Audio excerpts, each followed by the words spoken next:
I'd like to welcome you to tonight's presentation, Americans' Forgotten Love Affair with Opera. The next installment in a lecture series that the Music Division happily co-sponsors with the American Musicological Society. We began the series over 10 years ago with the intention of highlighting meaningful scholarship that the American Musicological Society members have produced in researching the Music Division's unique collections. Over the past decade, we've been fortunate to learn about a variety of topics, from Schoenberg to Showboat. Tonight, we turn to opera in the 19th century America. As always, we are recording tonight's lecture, so it will be available to watch online in the coming months on the library's website and YouTube channel. Past lectures are already available online. For those of you here in the Montpelier room tonight, I'd like to point out that we have a collection display of libretti, scores, programs, and scrapbooks relevant to tonight's lecture. If you haven't had a chance to look at that yet, I hope you will after the lecture concludes. And now, I'd like to introduce Dr. Suzanne Cusick, Professor of Music at New York University and President of American Musicological Society, who will introduce tonight's speaker. Suzanne?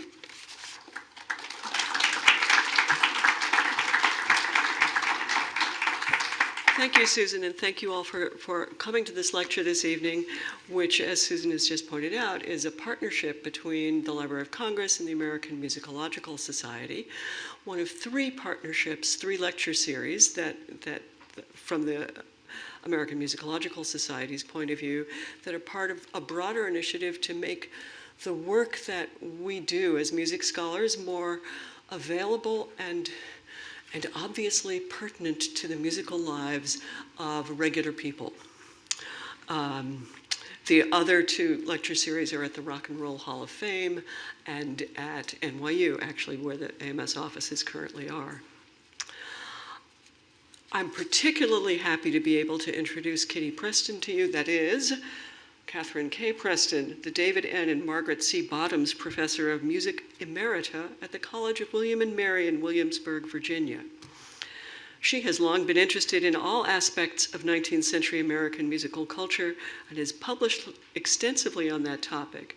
In fact, the book from which her research, the research that she's presenting to you tonight, comes is her sixth monograph, I believe, and she's already mostly done with the next one. She's an amazingly prolific and energetic scholar and thinker, and worker in the fields of both the nitty-gritty work of the American Musicological Society with members as a member of untold committees, but also as a past president of the Society for American Music, and a very important force in developing that society as a force in American musical life. I took the opportunity to read Opera for the People, English Language Opera and Women Managers in Late 19th Century America, which was published 2 years ago by Oxford University Press, in preparation for this introduction. And I'm here to tell you, as someone who teaches 2 courses every year on opera, both of them intensive seminars, that the book is situated exactly in the hottest new field in opera studies, namely histories of opera as an industry and as an economic engine. And it's just so striking that Kitty has done for the history of opera in the United States something that people are doing for the history of opera in France, the history of opera in various places in Italy. Understanding opera as both an aesthetic product and a way that really thousands and thousands of people still earn their livings, earn very good livings with highly intelligent, craftsman-like work. Opera for the People sits at the intersection of the history of class, particularly the competing interests of a wealth-based and a cultural elite in late 19th century America, and the relationship of that competition to middle-class desires for entertainment.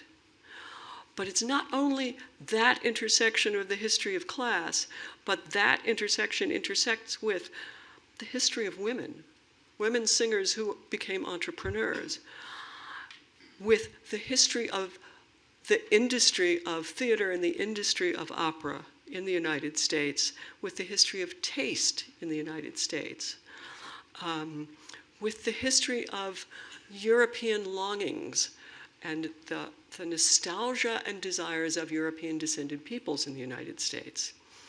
And she puts all of these things together with an amazing level of archival erudition to tell a new and compelling story about the history of this country's turbulent but passionate relationship with opera and musical theater. Having said that, I want to repeat that it is my great pleasure to introduce my friend Kitty Preston to you all.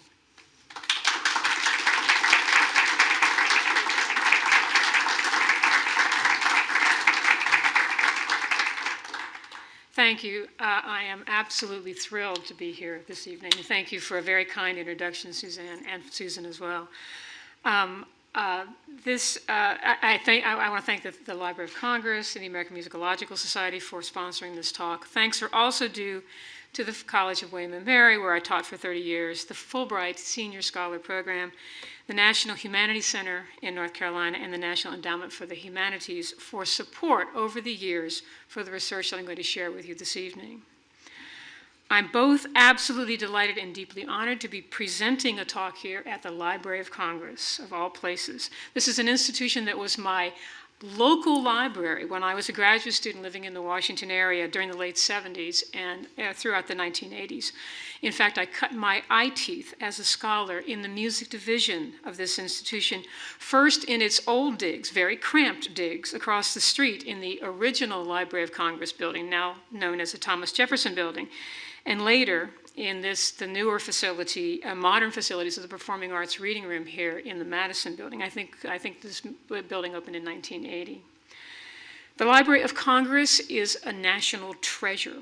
And over the course of my career, I've used many of its wonderful collections, in addition to the music division, materials in the manuscript division, the maps division, the prints and photographs divisions, and newspapers and periodicals, among others. Now, I no longer live in the immediate Washington area, but I continue to use the Library of Congress now through its digital collections, which are free of charge to anyone with an internet connection. The focus of my talk this evening, as you can see from the pictures, is the popularity of opera among middle-class Americans during the 19th century. I'll focus primarily on the second half of the century, but I'll summarize beforehand Americans' fascination with opera in the antebellum period in order to provide a context for later developments. And I'll start with a few words and images about the general perception of opera in the United States today. So, today, most Americans think about opera as capital C culture. It's uplifting, it's educational, it's edifying, it's most definitely not popular entertainment. Many would say it's boring. On the other hand, most Americans don't know a lot about opera, except perhaps this stereotype of a Nordic-looking fat lady with a horned helmet and spear she has to finish something before something finishes. Anyways, it's rather bizarre. Or perhaps this cartoon of what's opera doc. Wabbit wax. Kill the wabbit, kill the wabbit, kill the wabbit. Kill the wabbit? Yo-ho, yo-ho, yo-ho. Now, most of the students that I've taught music history to at the College of William & Mary don't really know much about Richard Wagner, and they certainly don't know anything about the Ride of the Valkyries, but they know kill the wabbit, kill the wabbit. So it seems to suggest that to most modern Americans, opera is either a cartoon or a stereotype of something vague that hasn't happened yet. In fact, one can also find evidence in the 19th century that opera was the subject of satire and burlesque. In 1852, for example, one John Swaby of Philadelphia wrote the serious-looking Physiology of the Opera, which looks like a thoughtful examination of it. Until you look at the pseudonym of this particular author. It's, in fact, a satire, which is clearly indicated by that pseudonym, which is Screechy. 30 years later, Mark Twain poked fun at opera in A Tramp Abroad, writing that the banging and slamming and booming and crashing were something beyond belief. The racking and pitiless pain of it remains stored up in my memory alongside the memory of the time I had my teeth fixed. And then there were the popular blackface minstrel companies, which satirized anything and everything, and which had a field day with opera. Here is some samples from popular newspapers of the time. Bellini's Norma became Mrs. Normer. Linda de Chamonix was transformed into Lend Her the Sham Money. The Bohemian Girl became the Virginian Girl. Der Freischütz was He Fries and Shoots. And La Sonnambula became the Roof Scrambler, which is actually not that far off. In fact, the titles of operas, the individual numbers, even the names of singers were all satirized, which is pretty interesting. All of which suggests that Americans have always considered opera to be foreign, pretentious, somewhat effete style of musical theater, an affectation or a hothouse flower, as scholars of opera in England used to write. But once you start looking beneath the surface, it becomes quite clear that this stereotype is not accurate at all. Even Mark Twain, Samuel Clemens, freely admitted that I'm enchanted with the airs of Trovatore and other old operas which hand organ and music box have made entirely familiar to my ear, which suggests that operatic tunes were so familiar and run-of-the-mill to 19th century Americans that you could hear them played on the street by organ grinders, and in fact that was the case. It's also almost a truism that in order for a burlesque to work, the thing being satirized has to be familiar to the audience. In fact, 19th century entries in diaries or comments in letters suggest that sometimes people attended operatic performances one night and the next night laughed uproariously at the parody being provided by the minstrels. Now, I'm not suggesting that our forefathers and our foremothers were somehow more cultured than we are today, but I am suggesting that our perception of opera has changed. To us, it is uplifting, educational, edifying, cultured. To them, it was spectacle and entertainment. Now, it might be helpful if I start this, by explaining how I stumbled onto this research topic. For my experience suggests, on one hand, how knowledge of 19th century American history, music history, has changed over the last 30 years. And on the other hand, it gives us information about how I got started. In the early 1980s, I had just finished a book about the work of journeyman musicians in Washington, D.C. These are musicians who made a living by playing gigs and so forth. This is the last quarter of the 19th century. The book was also about the ubiquity of music in the lives of some Americans during this period. I conducted most of that research, or not most, well, probably most of it, here at the Library of Congress. Did lots of other research at other places in Washington as well. Now, while writing this book, I noticed something very interesting. The programs from musical performances in Washington and by extrapolation in the United States almost always included a significant number of pieces from the musical stage. In the 1870s and 80s, the sources were operas. In the 1890s, they were also operettas and the newer forms of American musical comedy. The programs I examined were from a wide variety of sources and a wide variety of events. For example, the theater. There were frequently lists of musical selections performed by the orchestra included on theatrical programs, and I apologize for the caliber of this image. It is from a photocopy that's 30 years old, but you can see we have an example of Verdi, well, two examples from Verdi amongst the other pieces in this. Other events would be concerts, program concerts. So there's Verdi, there's Gounod, there's Bellini on this example, and then dances. And here we have examples from operettas from the later part of the 19th century. In fact, operatic music in the 1870s, 80s, and 90s was performed at all sorts of events, in parades, at mountain resorts, on Potomac River steamers, for picnics, at college commencements, at bicycle races, for heaven's sakes. In other words, I discovered not only that live professional musicians, musical performances permeated American society in the late 19th century, but that Americans readily consumed a steady diet of music from operas and operettas. Now, I was still a graduate student, so I dutifully checked my American music text to learn about the companies that were performing all of these operas. I looked earlier in the century. That would make sense for, antecedents to this, all this stuff going on in the late century, but I found pretty much nothing.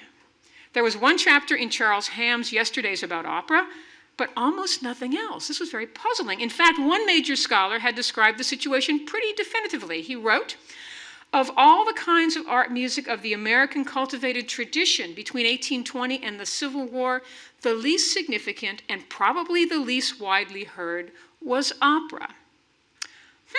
I thought, if this was the case, how did I explain all of this operatic music that Americans danced to, listened to, and performed in the 70s, 80s, and 90s? Wherever did it come from? So I set out to answer that question, and in the process wrote my PhD dissertation. I discovered that during the antebellum period, starting as early as the 20s, but peaking in the 1840s and 1850s, itinerant opera companies regularly performed all over the country in regular theaters for socially and economically heterogeneous audiences. Troops crisscrossed the eastern half of the United States on the ever-expanding railroad network. Remember, the Transcontinental Railroad didn't go through until 1869, so we're talking mostly the eastern half of the country, but some of them traveled to California by water. They were both foreign and English language companies. The foreign companies mostly sang in Italian, performing the bel canto repertory, early works by Verdi, and also some translations of French and German operas.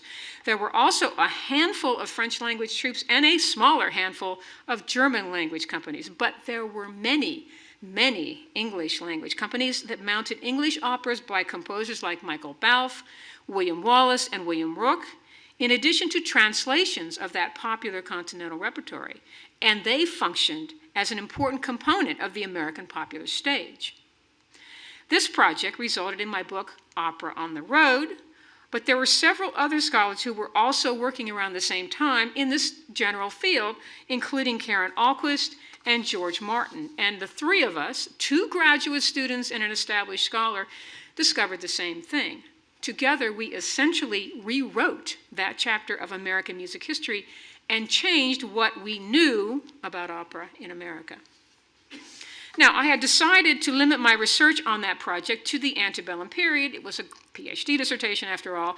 But by the time I was finished, it was clear that the operatic situation in America in the 1850s had begun to change, with a growing distinction between Italian and English opera. And I'm using scare quotes because both of these types of companies, those who sang in Italian, those who sang in English, performed continental operas. The Italian companies were increasingly supported by the wealthy, who wanted to make opera into an exclusive style of entertainment, although they were not yet large enough demographic to do this. But because they were supporting the Italian companies, those troupes became larger and more extravagant and increasingly included major European stars like Henrietta Sontag, Marietta Alboni, Giovanni Mario, Giulia Grisi, Anna de Lagrange, Ignazio Marini, and Teresa Parodi, as well as many, many others, all of whom performed in this country in the 1850s. The secondary singers and chorus members of these companies tended to be immigrants already living in the United States. Even more important than the performers is the fact that the image of Italian opera began to change in the 1850s. Now, for example, there was proper attire that should be worn to attend operatic performances, like opera cloaks or opera gloves. And the starting times for performances were sometimes too late for regular theatergoers. Critics jumped on the bandwagon and began to preach that Italian opera was superior to translated English opera, frequently overlooking the fact that a lot of the Italian opera was also translated. This proselytizing about the correct style of opera was communicated to the rest of the country through the musical press, and people began gradually to buy into this idea. Now, the increased prestige and fashionable reputation of Italian opera worked against the English troupes, which were still numerous, but were smaller because they were not as well supported financially and less reliant on big-name celebrities. In essence, the English opera companies were being outclassed by the Italian troupes. In fact, in the late 1850s, many wealthy opera goers and critics began to dismiss English language opera as old-fashioned and utterly déclassé. English troupes increasingly avoided the East Coast cities for that reason, but they started performing more and more in the Middle West, where they continued to attract large audiences. But opera in general remained an extraordinarily popular style of entertainment for Americans of all social classes. And there's plenty of evidence that many working class people, in addition to folks of the middle and upper classes, readily and happily consumed these performances.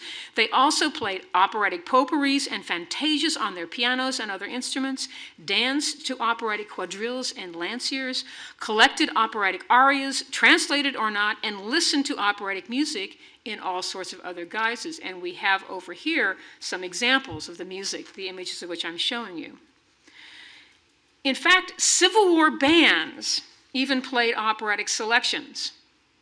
Sometimes when they were entertaining the troops, like this Casta Diva, which is an arrangement of an aria, or this quickstep, Der Freischütz quickstep, which could be used for marching.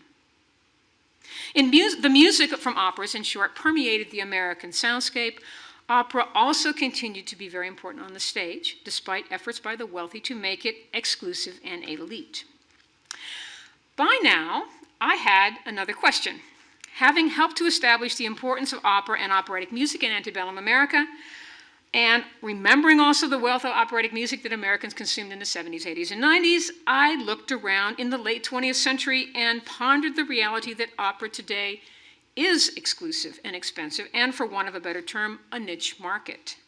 So my main question at the end of the Opera on the Road research was simple. How do we get from there to where we are today? So I decided to write a book, a follow-up book, to answer that question. And since there were already books on foreign language opera troupes and the founding of the Metropolitan Opera, I decided to focus on the prominent and influential English language companies because they were so important. And I fell into another scholarly hole. There was almost nothing in American music historiography about English opera activity in the late 19th century, despite the fact that these troupes had been so prominent in the antebellum period. It was as if they simply fell off the face of the earth. So my first question, how do we get from there to here, was amended with the second one. Why did the English opera companies suddenly disappear after the Civil War? I started that research here at the Library of Congress. I was on my first sabbatical and spent 7 months in Washington, living down on Capitol Hill, or over on Capitol Hill, walking down to the library every day. I read through the American music periodicals in the music division's extensive collection. I perused every music and theater periodical published in the U.S. between 1860 and 1900 that had a run of at least 5 years, looking for evidence about English language opera. What I found was a treasure trove of information which became the database that formed the foundation for my book. And people have mentioned my book. Here it is. Big, thick book. Anyway, it took a long time to write. And there are some for sale if you want to buy them afterwards. Anyway, to this information that I found here at the library, I added additional information gathered from all over the country, major research libraries, literally all over the country. And although the discovery, excavation, interpretation of this evidence took quite a bit of time, I don't want to say how long, it's all there. All you have to do is look for it. So the short answer to the question, why did the English opera companies disappear after the Civil War, was quite simple. They didn't. After the 1860s, they flourished and multiplied and eventually replaced foreign language performance as the preferred operatic style for post-war middle-class Americans. Which gets us finally to the postbellum period. After the Civil War, pretty much everything in the country changed. The American population in general grew exponentially because of the high birth rate and huge masses of both European and Asian immigrants. New cities sprang up, sometimes almost overnight: Denver, Omaha, Kansas City, St. Paul. And all cities in America experienced phenomenal growth. The transportation and communication systems, especially the telegraph, also expanded, and the wealthy, especially in the urban East, also grew in size, power, and wealth during and after the war. The expansion of the railroads helped, so did all the money that the government poured into Reconstruction. In New York, the nouveau riche became a much larger demographic, and they have a very important part of my story. In fact, the years 1865 to 73 saw a period of prosperity and economic expansion in this country that was unprecedented. And this helped to create an insatiable demand for entertainment of all kinds, including opera. The situation in New York City, for example, illustrates the general American thirst for opera immediately after the war. As John Graziano has pointed out, between 1862 and 1869, 7 years, over 1,000 performances of opera of more than 100 different operas took place in the city, making New York, he contends, the operatic performance equivalent of London or important continental cities. But many of these companies that mounted these works in New York also toured elsewhere in the country, so the rest of the United States likewise shared in this rich performance culture. And the audiences in New York and elsewhere remained stubbornly heterogeneous. For example, in 1865, Charles Bailey Seymour, critic for the New York Times, commented on the audience for Max Moretzek's opera company, writing, "In New York, opera has become a necessity for every class. When Mr. Moretzek commences a season, he scarcely considers the subscription list of the wealthy, except for the convenience of the habitués. He looks to the amphitheater, the family circle, the lobbies where standing room only is the modest requirement, and there he reads the verdict of the town." The audience for the performance of Faust on 25 September 1865, which he was reviewing, he wrote, was mainly provincial, and further illustrates our position that opera is general in its interest and confined to no class. This is 1865. But the companies that were attracting these audiences were almost exclusively foreign language troupes, for the trend that had started in the 50s continued. This is Italian opera as supreme. This period, in fact, the period right after the war, marked the nadir of English opera performance in America. As critic Henry Watson observed in 1867, English opera appears to be doomed in this country because of the swelling tide of public favor which awaits grand Italian opera. Watson's opinion was shared by many English critics, but then something very interesting happened. An American singing actress, Caroline Richings, decided that the critics were wrong. There was still a viable and untapped market for opera in English, she said. It wasn't dead. It wasn't passé. The critics were wrong. They were misreading the taste of the American middle class. So she formed an English opera movement, of which she was the directress, or an English opera company, to mount the same repertory that pre-war Americans had loved. Her own translations of works like The Daughter of the Regiment, as well as other works, translated works like Daughter of the Regiment, come on up, La Sonnambula, Don Pasquale, Fra Diavolo, Linda of Chamonix, Martha, and the Crown Diamonds, as well as operas written in English, like Balf's The Bohemian Girl, The Rose of Castile, and The Enchantress, William Wallace's Maritana, Julius Eichberg's The Doctor of Alcantara, and Benedict's Lily of Killarney. And she was right. Richings and her company, which toured all over the eastern half of the United States, attracted huge audiences for 3 years. She enjoyed unprecedented success and quickly won over the critics. In fact, Caroline Richings single-handedly rekindled an interest in opera performed in the vernacular and was quickly followed by several other singers who capitalized on her success.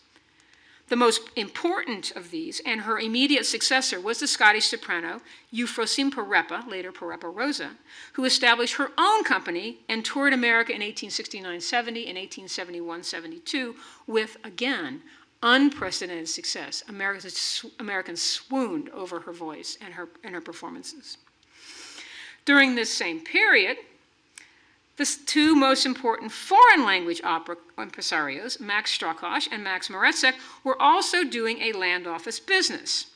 The wealthy were still enamored of Italian opera and big-name European stars, and although they still had to rely on what they called the hoi polloi to help fill New York's Academy of Music, capacity was 4,200, and theaters in other cities, their ranks had been growing steadily, as I mentioned, during the post-war economic boom. And with more money to burn, they demanded bigger and bigger celebrities who were more and more expensive. This meant that ticket prices for Italian opera increased steadily, which was beginning to irritate some of the middle-class opera goers. But times were good, and Americans' appetite for entertainment was insatiable, so all types of opera companies drew huge audiences during the late 60s and early 70s. Now, in preparation for it was supposed to be the banner year, the operatic season of 1873-74, both Strakosch and Moretzek crammed their two companies with expensive and well-known European celebrities. The Sopranos alone included Pauline Luca and Ilma Demirska in Moretsek's company. Strawkosh signed the diva Christine Nielsen. And on the English opera front, another American soprano, Clara Louise Kellogg, had decided to launch her own English language company, capitalizing on Americans' interest in all sorts of operas. Then catastrophe hit. In September 1873, the Panic of '73 happened. It was the worst economic crisis that had ever hit the United States. Banks failed, businesses went bankrupt, and within months, 20% of the American workforce was unemployed. Recovery began in 1878, 5 years later. But in some places, the long recession that followed the panic lasted until the late 1880s, 15 years after the beginning of the recession. This disaster had a direct impact on American support for opera, for it created an attitude shift among working and middle-class Americans towards, Easterners and the wealthy. Many Americans blamed the owners of banks, factories, and large corporations, especially the railroads, for the Depression. And this created a deep suspicion of and animosity towards wealthy Easterners, especially among farmers and people who lived in small towns in the Middle and Far West. The financial crisis had also created increased animosity towards Europeans because, in fact, it had started in Europe. All of this contributed to growing xenophobia in the United States throughout the 1870s, which was exacerbated, as you can imagine, by the fact that millions of immigrants showed up right as the jobs were all disappearing. Now, despite the economic calamity, Americans still needed diversion and entertainment. As one critic pointed out, amusement in all its healthier forms is more needful now than ever. But potential audience members did begin to weigh much more carefully how to spend their scarce entertainment dollars and immediately sought out cheaper options: variety, vaudeville, low-end drama, burlesque, and operetta, opera bouffe, comic opera, and continental opera translated into English. And they turned their backs on expensive styles of entertainment. Now, the aristocrats' campaign to make Italian opera into their own exclusive style of entertainment had really an unintended impact. Middle-class Americans reacted against the now hated East Coast wealthy and began to view their expensive style of entertainment as un-American.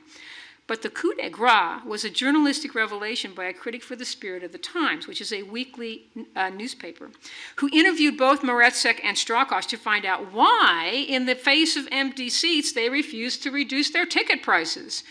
Both explained that they were legally bound to honor the contracts that they had signed with their expensive European singers, most of whom refused to reduce their rates. The journalists decided to make this into a cause célèbre. The first column, titled Operatic Despotism, was a bombshell. The second had a similar impact. The critic was blunt. He called the situation a public scandal and referred to the artists contemptuously as a band of singers and tuneful pets.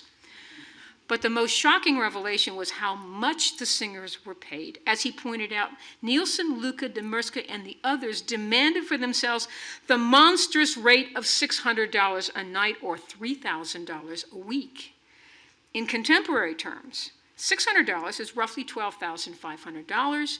$3,000 per week is approximately $63,500 for each singer. And this wasn't the worst of it, for he found out that Strawkosh paid Nielsen $1,000 a night, which is equivalent of $19,000 per performance, and he also paid for all her travel expenses.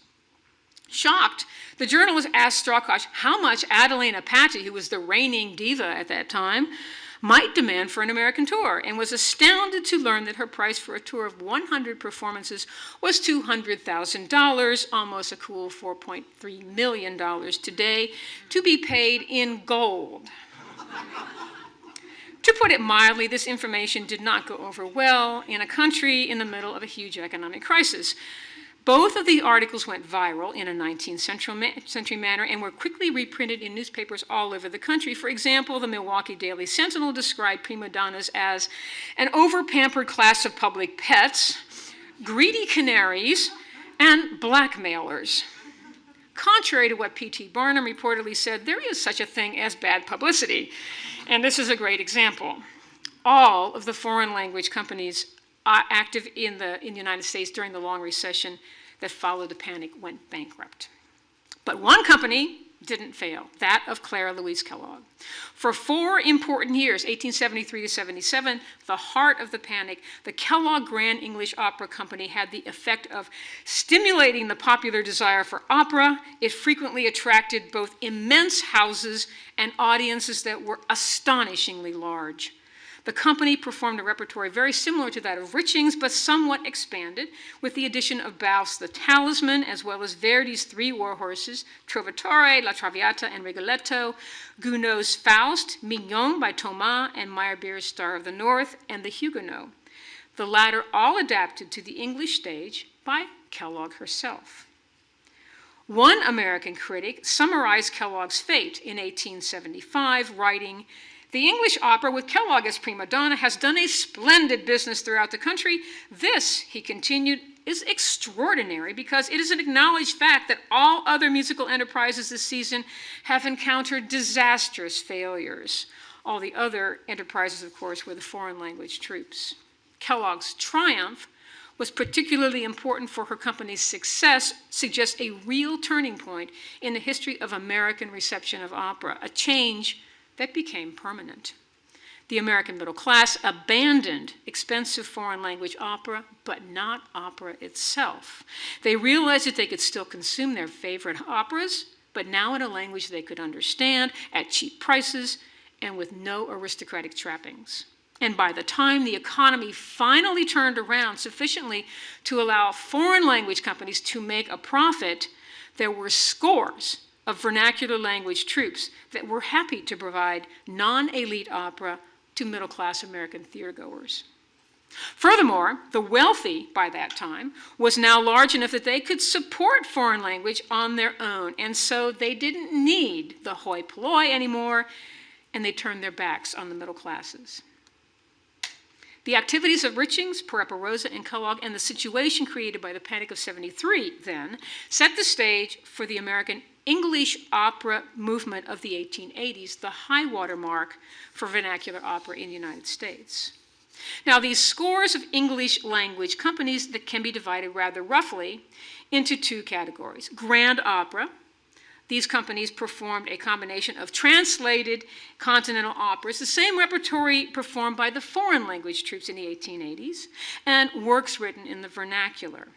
The second type is comic or light opera companies, which mounted operetta, opera bouffe, opera comique, and the lighter works of the continental repertory, such as the ones you see on the screen, Sonnambula, Fra Diavolo, and so on and so forth. Both types of English language opera companies were a normal part of the American musical stage and attracted heterogeneous audiences comprised of upper, middle, and lower class or working class theatergoers, in contrast with foreign language opera, which in the 80s was increasingly for the wealthy. Now, to provide a snapshot of these 2 different styles of popular opera, I'll discuss briefly one excellent example of each. First is Grand English Opera. Hands down, the best known and most successful Grand English Opera company in America was somebody you've never heard of, a company you've never heard of, and that is the Emma Abbott Grand English Opera Troupe. Abbott, a soprano, grew up in Peoria, Illinois. Her family was not wealthy, but she was fiercely determined to succeed, and she wanted nothing more as a young girl to be a prima donna. Some of her supporters raised money to send her to Milan and to Paris for training in the Italian school, but when she returned to America in 1876, not a really good year, the country was still in the midst of the panic. Foreign language companies were failing right and left. She saw the handwriting on the wall and explained to a reporter, "I was educated to Italian opera and I love it dearly and hated to give it up. But English opera is what the people want." She and her husband, the manager Eugene Wetherill, launched the Emma Abbott Opera Company in 1879, and she never looked back. Now, these two, Abbott and Wetherell, were a great team. They knew instinctively how to create a prima donna and a company that would appeal to middle-class American theatergoers. Their troupe was definitely not elite or exclusive. Ticket prices were kept low, as demonstrated by this playbill. The tenor Tom Carl, in fact, once explained in a letter that Abbott was successful because of the popular prices the management charged and the fact that they draw not the fashion, but the populace, so to speak. The company performed almost exclusively in regular theaters like the Coates Opera House in Kansas City, Allbaus here in Washington, the DeBar Opera House St. Louis, Crosby's in Chicago, the Chestnut Street Theater Opera House in Philadelphia, the Tabor Opera House in Denver. And I should point out that although they were called opera houses, they were regular theaters and had performances of Shakespeare and melodrama and minstrelsy and opera, all of it, one week after the other. There was no expectation for special opera cloaks or evening attire, and curtain times were deliberately set at a normal time since the company knew that many members of their audience had to get up and go to work the next morning, not something that the wealthy worried about. Most important, Abbott and Wetherell promoted their productions as entertainment, not as uplift, and middle-class Americans responded with enthusiasm. The soprano also created a public persona that resonated strongly with Americans. She was a native-born singer from the American West, which was Peoria was considered West at that time, with roots in Yankee New England. She refused to change her name to something more European-sounding. She cultivated the image of a friendly and approachable girl next door by freely and regularly giving interviews to local journalists.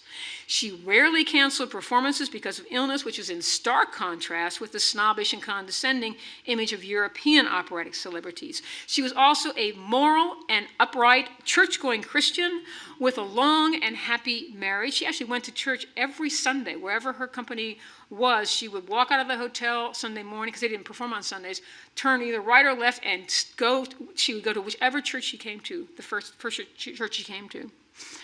She cultivated she defended women on the stage, which is quite important. She also cultivated American personality characteristic, determination and pluck, and a financial success that was a result of diligence and fortitude, not inheritance. She was also charismatic, and she was a scrappy underdog. Americans love underdogs. She was not afraid to fight for her rights. She was as American as apple pie, and somehow made translated European opera into an American popular theatrical entertainment. Her many supporters called her the people's prima donna. The Abbott Company repertory was a combination of English opera standards, like, you've seen these before, Bohemian Girl, Chimes of Normandy, Maritana, and Martha, a handful of operettas, mostly Gilbert and Sullivan, but mostly translations of continental favorites, like Faust, Romeo and Juliet, Mignon, La Sonnambula, Lucia Trovatore, and a couple of lesser-known works, including Victor Massey's Paul in Virginia. Because her repertory duplicated most of the operas being performed by the foreign language companies in the 1880s, she gave her audiences an opportunity to hear grand operas of the highest standard at popular prices.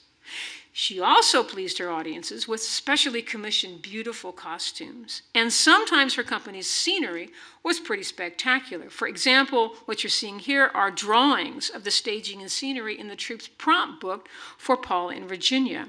It was set on the tropical island of Mauritius.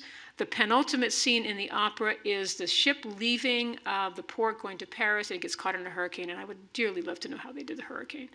In any case, these are from the Varieties Theater in New Orleans. Abbott also gave her audiences what they wanted in terms of performance. She gilded the lily by adding extra fioritura, which suited her high and flexible voice. She also added extra songs to her performances, an old practice that was now considered quite unacceptable, especially by the critics. But she pointed out that these interpolations were usually in response to the special requests of managers, gentlemen of the press, singing societies, and the general public. She continued, "As I always try to please my audience, is it to be wondered at that I should have complied with these requests?" Pleasing her audience was Abbott's mantra. The company performed all over the country, including cities on the Pacific coast, and never had a losing season. As one critic put it, season after season, Abbott's company has traveled over the country from Canada to California, from Maine to Mexico, and while rivals have weakened, fallen by the wayside, or retired from the field, this troupe has remained the most successful English opera company in America. All of this success came to an abrupt end in January 1891 when Abbott came down with a cold while performing on tour in Utah. She ignored the advice of her doctors and continued to sing. She did not want to disappoint her audiences. The cold became pneumonia, and in an era before antibiotics, she was dead within days. She had just turned 41 years old. The company, without its charismatic and personable soprano, disbanded. Abbott's company was hardly the only grand English opera troupe active in America during this period, but it was the most successful. It was also an excellent counterpart to the most successful comic opera troupe, the Boston Ideal Opera Company, which was known as the Bostonians after 1886. There's playbills over there from the Bostonians and the Boston Ideals. These two companies overlapped, Abbott and the Bostonians or the Boston Ideals, during the 1880s, but their repertoires were sufficiently different that they complemented rather than competed with each other. The company was organized not by a prima donna, but by Miss Effie Ober, the owner of one of the first American concert agencies, which is another book. I'll write it, I hope.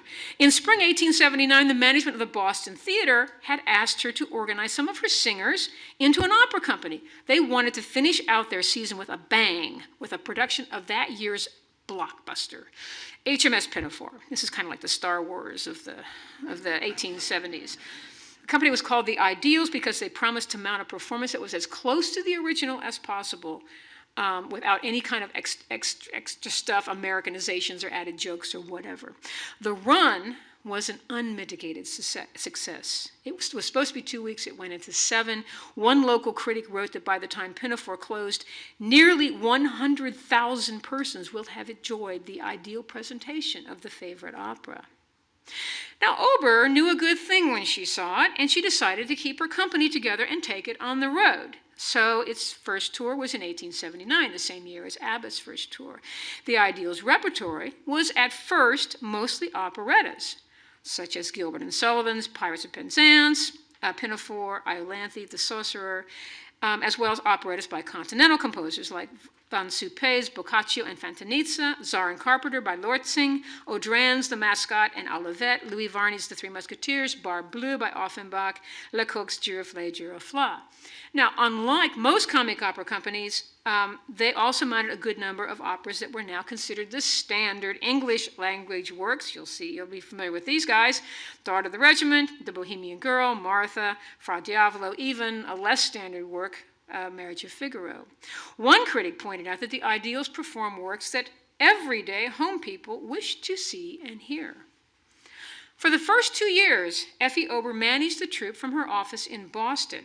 She communicated with the singers by means of mail and telegram, and in fact, there are 350 letters from the singers to Effie Ober in the Harvard Theater collection, which is a treasure trove of information. After 1882, she decided to start traveling with the troupe. Her management style was much more democratic, collegial, and cooperative than that of the usual male impresarios. Actually, I'll add that aside in just a second. This created a sense of camaraderie. Although the Ideals included some of the best English-speaking singers active in the United States, including the tenor Tom Carl and the bass Myron Whitney, there was very, very little backbiting and competition among this company. This contrasted with the contentious and competitive foreign language troupes. Ober used this as a marketing tool with overtones of patriotism. She boasted, "My singers are all ladies and gentlemen, and they are all Americans. Our home people are not as cross-grained as the Italians and Germans who have been taught to hate and wrangle with each other." And I should point out that the contentiousness of the opera companies, the foreign language opera companies, was just fodder for the newspapers. They loved to talk about this. The company consistently gave excellent performances to immense audiences, turning away hundreds unable to gain admittance to the performances of their popular comic operas. After 6 years, Ober decided to retire. She had made a mint. Core members, still together, formed their own troupe with 3 of the principals as co-directors and renamed it the Bostonians. The reconstituted Ideals continued to expand its repertory by adding such works as Don Pasquale, Carmen, and Il Trovatore, but in the late 1880s, the management of the company decided to focus more on operettas, which are the most important, most fascinating, popular kinds of operas in the U.S. in the late 80s. In fact, they began to solicit new operettas written by American composers, eventually commissioning about a dozen such works. The most important were Reginald de Koven's Robin Hood and Victor Herbert's The Serenade. And the Serenade is over there, as well as a scrapbook with a playbill from The Serenade. These became 2 of the most popular American operettas of the century. Both the company and the composers made a mint. The Bostonians, like the ABBA Company, also toured widely. They made several trips to the Pacific Coast, for example. They also had a strong ensemble of some 75 musicians, 18 principals, a chorus of 30, 28-member orchestra, and they gradually added new soloists like the mezzo-soprano Jessie Bartlett Davis and the bass Eugene Cowles, and a bit later, the soprano Alice Nielsen, who was actually a song and dance kind of a person and much smaller than the big Ideals, Bostonian singers. Nielsen, in fact, later described the veteran singers of her company, especially in comparison with her own petite self, as large people, deep of chest, wide of hip, inclined to develop chin upon chin. But sing, Mother of Heaven, how they could sing. The Bostonians, which still included some of its original core principal members, disbanded in 1904, having dominated the comic opera market for a quarter of a century. The success and popularity of these 2 companies and the fact that there were scores of other similar troupes should clearly illustrate the widespread appeal of performed opera, both grand and light, to middle-class Americans during the second half of the 19th century. The popularity of operatic music in other guises, which I've mentioned several times, also continued to be quite prevalent during the last third of the century. And since, as I mentioned, it was my discovery of this type of evidence from the 70s, 80s, and 90s that actually originally piqued my interest in this topic, I'll share a few final images that illustrate the continued popularity of operatic and operetta music played for all sorts of social and cultural gatherings in America in the late 19th century. By the final decades of the century, sheet music was big business. It was frequently collected into binders volumes, which were bound volumes of music that most middle-class American women collected throughout the century. These volumes provide ample evidence of musical taste. Put into modern terms, sheet music functioned as the music downloads of the 19th century. The binders volumes were basically the women's iPods. Most of the music was for voice and piano, or for piano, which was the most popular instrument of the century. Most binders volumes were a hodgepodge of musical styles, kind of like many people's iPods. But it was a rare volume indeed that did not include either some arias or some instrumental gems from the opera or from operettas. The arias were sometimes translated, sometimes not. This collection features Louise Kellogg. Here's a close-up of the various pieces in the series, selections from Verdi, Donizetti, Mozart, Floto, Balfe, Wallace, Bellini, etc. Here are a few other examples, all from the last third of the century. The gems are arrangements of an opera's most popular melodies, usually for piano, like the duets on the right, or the reminiscences of Faust on the left. But they were also made for other instruments. Here's one for violin and flute with piano accompaniment, and examples for cabinet organ and guitar and piano. There are lots and lots of other versions as well. There were also numerous arrangements for dances, such as waltzes. Here's Kellogg again. Polkas or country dances like quadrilles and lanciers. And into the 1880s and later, the music is increasingly adapted from operettas, like this quadrille from Gilbert and Sullivan's Patience, polkas from Offenbach and Audran comic operas, and a song from Herbert's Wizard of the Nile. Dance, of course, was the most popular social activity of the century, and Americans regularly danced to operatic tunes. Here's a sample of selections available for a large dance orchestra or band. Americans also attended casual and popular concerts performed by local bands in town band shells. Here's a band performing in a band shell. Here's another one ready to play at a resort on the Potomac River. And here's the type of music they might have performed: a concert program from a moonlight excursion on the Potomac in 1880.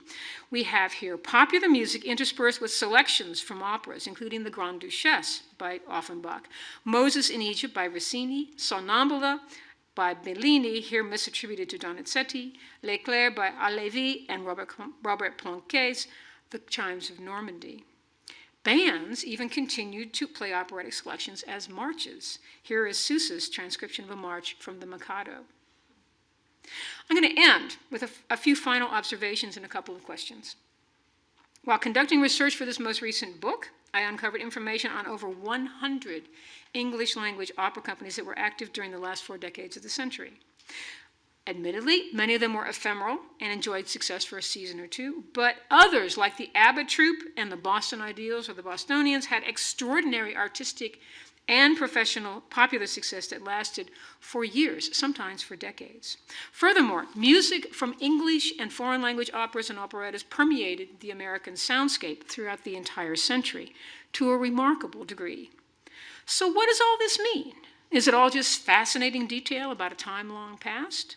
As you might suspect, I would suggest not. Rather, it adds a great deal to our knowledge of American popular culture during this period. It furthermore helps us to understand more clearly the development of American musical culture during the 19th century, and it provides important insight into the evolution of American musical theater. For by the 1890s, new forms were evolving that eventually would result in the 20th century in the emergence of American musical comedy, a truly indigenous American art form. I would argue that the activities and widespread appeal of English language opera of all sorts contributed significantly to that evolution, for when early musical comedy was beginning to emerge in the late 19th century, there was already in place an American audience for sung musical drama in English, primed and ready for the new forms. But the very fact that we as scholars have somehow completely missed this rather pronounced element of American history is pretty interesting in itself. How is it that such an important component of American popular culture has essentially disappeared from our knowledge of American cultural history? How could this rich performance history be completely absent from most of our texts on American music? Now, the creation of new knowledge, of course, is what scholarship is all about. But we established scholars should always be cognizant of apparent blind spots and should continue to wonder, what else are we missing? All of which, of course, should be encouraging to younger scholars, for there's always something new, or maybe something old, that can be excavated, examined, and reinterpreted. Thank you.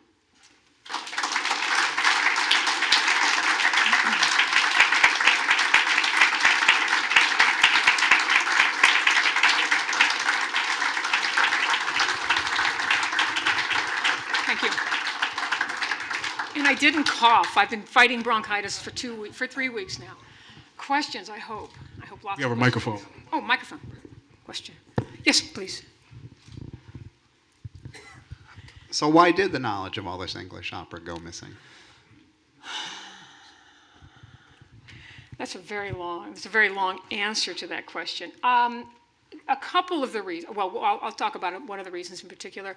We, as scholars, tend to rather uncritically accept what critics were saying at the time. All right, and the critics had bought into this idea of opera as high art. And in fact, by the 1880s, they had all become Wagnerians. That's a part I didn't even talk about. They didn't pay any attention. Those critics did not pay any attention to the English language opera, and so we are missing a lot of information because we haven't looked further. Now, I found plenty of information from critics about English language opera, but there were a lot of people who just were willing to stop with what the major critics for the Times or whatever were saying. So that's one of the reasons. Another reason is that the first music histories, the first histories written of American music were by some of these critics. Okay, so again, we have to look more carefully. We have to always ask: Is this is this all there is? So, good question, though. Other questions? Yes? Well, you already touched on it, but I was wondering what the relationship is of the sort of Beethoven-esque Wagnerian idea of the composer as this capital A artist in relation to the formation of attendance as a display of social status, not just financial, but also cultural status. All right, there's a lot of things in that question. That's kind of, the idea of the artist as a intermediary between us humans and the gods is a romantic period idea. Okay, so it's evolving during this period. But what you're dealing with, what we are dealing with today, young students dealing with today, is the repercussions of that, of the fact that we've already gone through that and we've kind of accepted it in the 20th century. This was not an issue in the 19th century. I mean, it was developing in the 19th century, but it was not as overwhelming as it is today. Furthermore, musical theater tends to be kind of different. You know, if you think about, in fact, I like to point out that many of these performers were mucking around with the theater. They were changing things, and they make it very clear that they're changing things. And so they were treating opera the way we think of musical theater today. Now, if you have a high school group, they rent parts for Oklahoma or something, and there's all these disclaimers, you can't change anything, but they do, right? I mean, people change things in musical theater, and I think that more casual approach to music is typical of the theater. Okay, does that help a little bit? Yeah. Okay. Yes, please. In some cities, you see opera houses, old opera houses. Is that where the operas were performed? Those were all theaters. And there was a certain sense of, we've made it as a city that we have a theater we can call an opera house. But in reality, 1883 is the first real opera house in this country. This is the Metropolitan, in which only opera companies are performing. Before that, and the rest of the country, while the Metropolitan was there, and in fact, the companies that performed at the Metropolitan performed elsewhere in the country, but in regular theaters, sometimes called opera houses, sometimes called regular theaters. So, for example, I showed a picture of the Chestnut Street Opera House in Philadelphia. Well, for most of its career, the Chestnut Street Opera House was called the Chestnut Street Theater. And in fact, in Crosby's Opera House, which was burned in the fire, the major fire in Chicago, was built to be an opera house, but they couldn't make it. And within a year, they had all the other companies that were all traveling around on the theatrical circuit, and they would stop in each opera house or each theater. So if you're looking at it from the point of view of you're a resident and you're checking out, well, what's at the theater this week? It changes every week. It's kind of like movies today. They change every week, or sometimes they change every week. But the variety is there, and that's the same thing the way it was with theaters. It's very different than what we have today. Today we have local theaters there's some touring companies, but the majority were touring companies in the 19th century. And these theaters that are called opera houses were theaters. Okay, does that make sense? Yeah, but why do they call them opera? Because, as I said, as I started out, it's a sign of. The wealthy are using opera for the ostentatious display of wealth. Okay, so there is a certain kind of sense of cosmopolitanism to it. And for example, in Denver, the Tabor Opera House was built I think it was opened in 1881, and it was. The city of Denver was rallying around the creation of that opera house, because now we could compete with other cities. We're not just out in the frontier. We're not in the middle of nowhere. It's now we have arrived as a cultural center. So there is a certain element of prestige involved in this. Yes, Anne. Thank you so much. I've heard you speak about these topics for many years, and I always learn something new, and am comforted by what I remember from previous times. And people are still building opera houses now. I do research in the Gulf, and even though opera is not what's Gulf. Explain what you mean by Gulf. Arabian Gulf, Yes, like yes. in Oman and United Arab Emirates, building an opera house is a big deal, and it seems so anachronistic. But my question is about minstrelsy, vaudeville, variety shows. Yeah. were audiences also seeing that more low, I mean, were they concurrent? Were they seeing those lowbrow entertainments, and would they have occurred in the same building? It gets really complicated because the rise of, I mean, I'm summarizing broadly here, but there are some theater historians who suggest that variety and vaudeville really got a jump start after the panic. During the recession that followed the panic, as people were turning to cheaper forms of entertainment. The cities are growing, I mentioned that. When you have a larger mass of people, you can start to have different theaters. So it's not just one or two theaters, and the theater market starts to break down. So here in Washington in the 1870s, 80s, 90s, there were maybe 5 or 6 theaters. There was the National, Ford's Opera House, Albaugh's Opera House, but there were also Kernan's Variety Theater, which was more for lower brow style of entertainment. There is evidence that working class people attended opera. There's a wonderful anecdote that I've come across for a performance at, an audience at, I think it was Ford's Theater after it reopened for Parappa Rosa. And this guy, it was a tiny little anecdote. It was in a journal, a music journal. And this guy, who's from, I don't know, Denver or somewhere, he's from somewhere outside. He was visiting the city of Washington, and he wanted to hear Parappa Rosa sing. And he got there late, and he clambered up into what was called the color gallery, because the theater was segregated. And he sat down in the color gallery, and he was told by the usher, "You can't sit here." And he said, "Oh, I can't. I don't mind." And the usher said, "You can't sit here." So he had, and the last sentence of this little anecdote is that he then picked up his hat and he clambered over to the other part of the gallery where the white trash sat. Well, that's really interesting, because if you read reviews of these operas, they're all saying about the house was fashionably filled. But in reality, if you think about this, I don't know if you're aware, but most theaters in the 19th century were divided into, as they are today, into different parts. There's the gallery, where it was the cheapest part. There was the boxes. There was what they called the parterre. It was the orchestra part. Different prices. It's the same thing as we have today. What is different is that then there were separate entrances to each of these sections, and different socioeconomic groups went to those different sections. And if you go to a theater like Drury Lane or Covent Garden in London today, you can't get up into the gallery, pay a cheap price, and look down and go, "Oh, third from the back, 5 over, there's an empty seat at intermission, I'll go down there and I'll sit there," as many of us have done. You can't do that, because you go outside the theater, you can't get back in with your ticket because it's for the gallery. That's the way theaters were organized in the 19th century. So you had an audience that was comprised of a heterogeneous audience, right? So wealthy, middle class, working class, apprentices, and so forth. In the South, antebellum, you had slaves up in the gallery.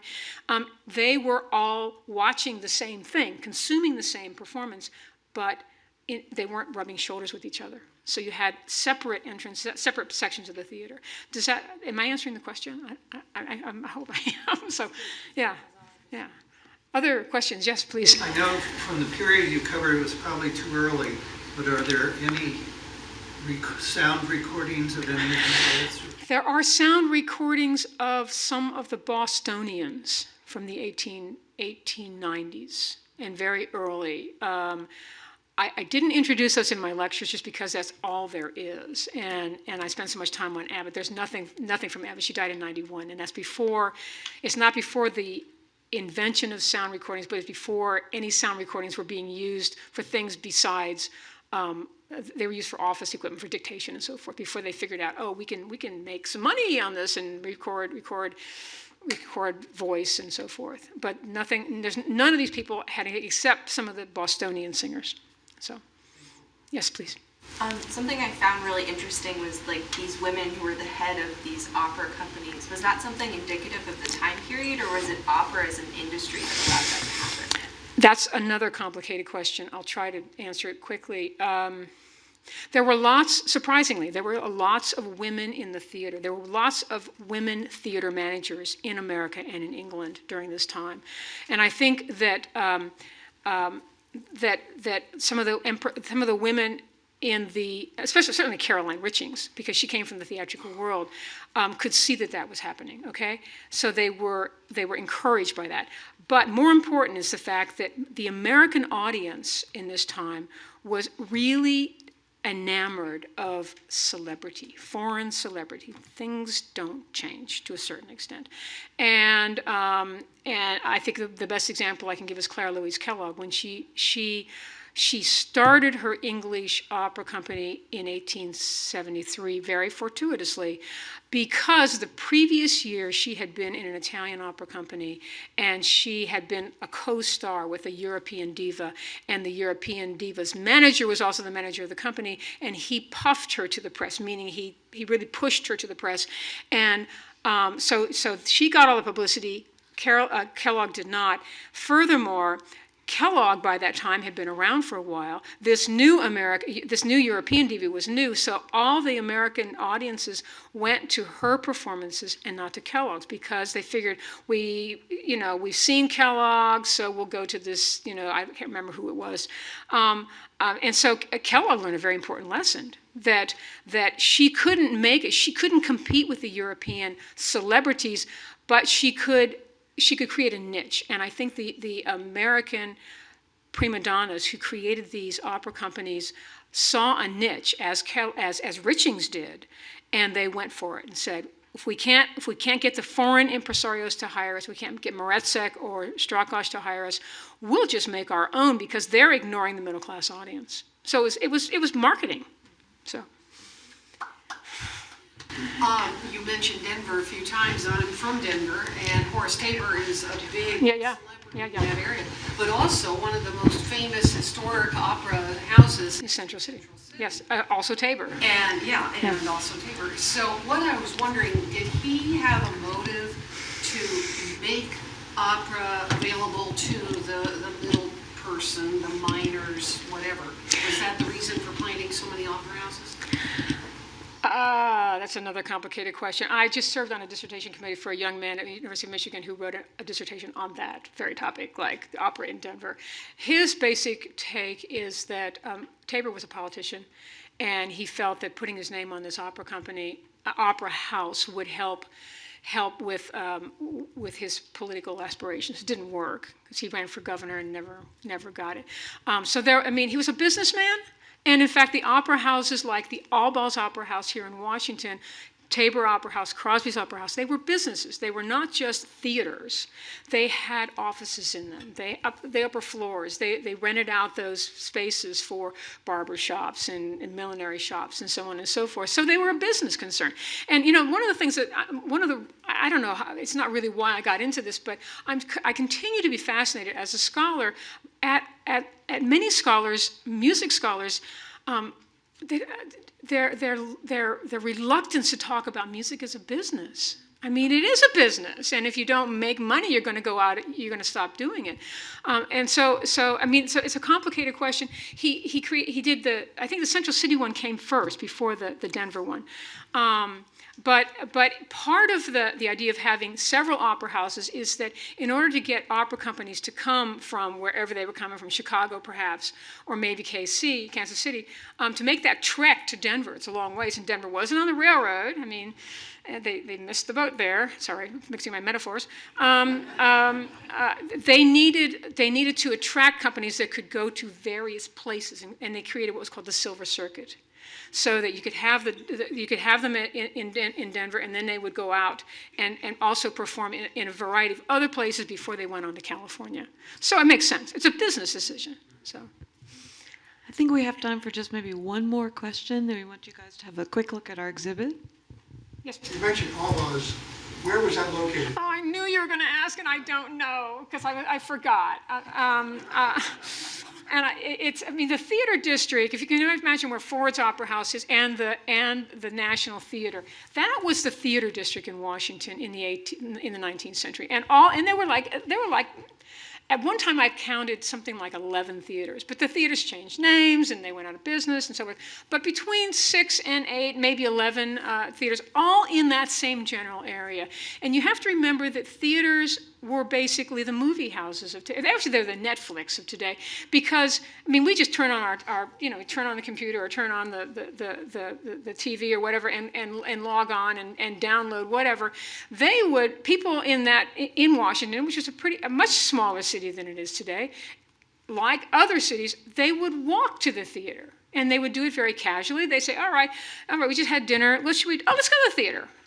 So the theaters were all in the same general area. So, I mean, if you really want to know, I wrote this book on it's called Music for Hire. And there's a copy here, and the library's probably in like University of Maryland has a copy. I don't know where else does, but there's a map there of the theater district in downtown Washington, all about. But I'm sorry, I really had my phone out, and I was going to look it up to see what the address was, and I just got distracted, so I can't remember. So I think we're out of time, yes. It was wonderful. Thank you so much. Thank you all for coming.